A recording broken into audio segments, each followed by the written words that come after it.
पंडा बाबा करा दूना। अभी आप सुन रहे हैं SK म्यूजिक गाँव की प्रस्तुति।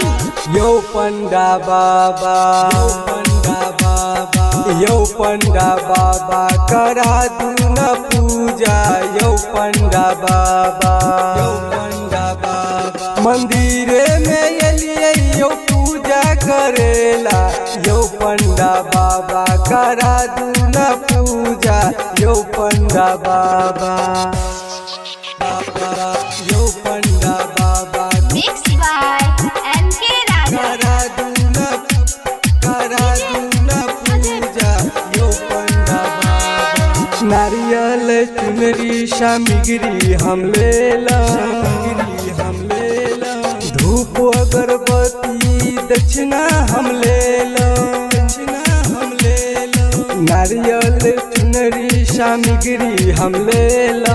धूप अगरबत्ती दक्षिणा हम लेला। बस का मंतरियो जल्दी पढ़बियो। यो पंडा बाबा करा दूना पूजा। यो पंडा बाबा करा दूना पूजा। यो पंडा बाबा 9 दिन नवरात्रि में दियरा जरेलो। माई के आस कहियो नहीं छोड़ला। 9 दिन नवरात्रि में दियरा जरेलो।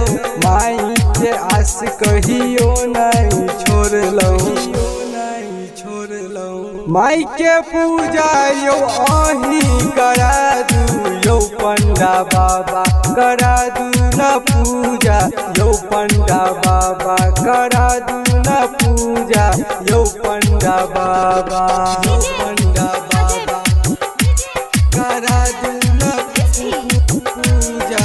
यो पंडा बाबा लागल छै कतेक यो देखै छी भीड़।